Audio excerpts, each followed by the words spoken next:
kidding aside, folks, I think Lindsay Lohan has talent that she's seriously wasting. After reading an article in this week's Entertainment Weekly, it's good to know that I'm not the only one who remembers a time when Lindsay Lohan was better known for turning in solid performances rather than being behind solid bars. The article in Entertainment Weekly positions Lindsay's future as being pretty grim unless she decides to get sober and work hard. Now, thanks to the power of the internet and YouTube, I can maybe talk to Lindsay directly and give her some incentive and encouragement to work hard and stay sober. So, I'm going to read an editorial written by Camille Paglia that she wrote for the New York Times back in 1992.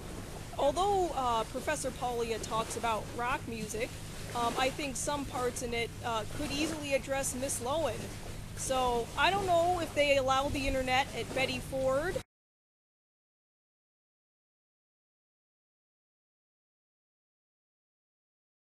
let alone YouTube, but I hope she sees this at some point. So, Lindsay, this is for you. Rock is eating its young. Rock musicians are America's most wasted natural resource. Popular music and film are the two great art forms of the 20th century. In the past 25 years, cinema has gained academic prestige. Film courses are now offered as a standard part of college curriculum, and grants are routinely available to non-commercial directors. But rock music has yet to win the respect it deserves as the authentic voice of our time. Where rock goes, democracy follows. The dark poetry and surging Dionysian rhythms of rock have transformed the consciousness and permanently altered the sensoriums of two generations of Americans born after World War II. But rock music should not be left to the Darwinian laws of the marketplace. This natively American art form deserves national support. Foundations, corporations, and federal and state agencies that award grants in the arts should take rock musicians as seriously as composers and sculptors. Colleges and universities should designate special scholarships for talented rock musicians. Performers who have made fortunes out of rock are ethically obligated to finance such scholarships or to underwrite independent agencies to support needy musicians. In rock, romanticism still flourishes.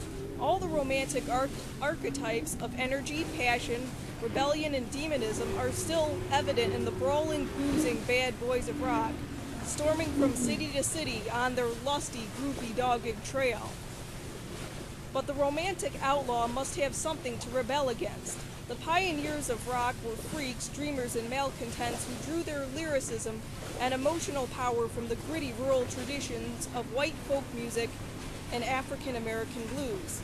Rock is a victim of its own success. What once signified rebellion is now only a high school affectation. White suburban youth, rock's main audience, is trapped in creature comforts. Everything comes to them secondhand through television, and they no longer have direct contact with folk music and blues, the oral repository of centuries of love, hate, suffering, and redemption.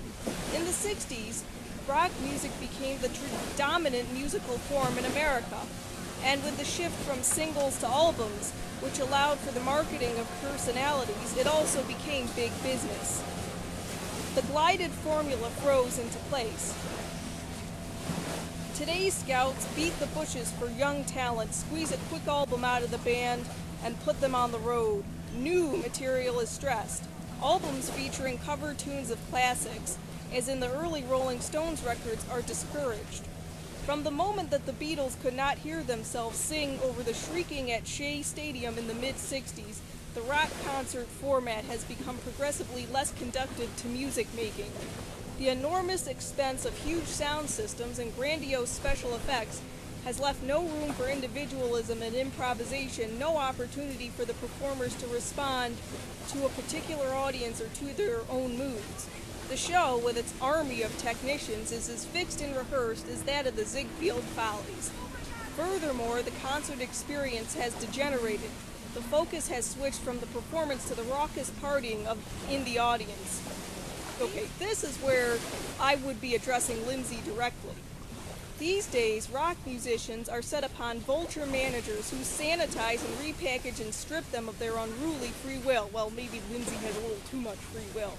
Like sports stars, musicians are milked to the max, then dropped and cast aside when their first album doesn't sell.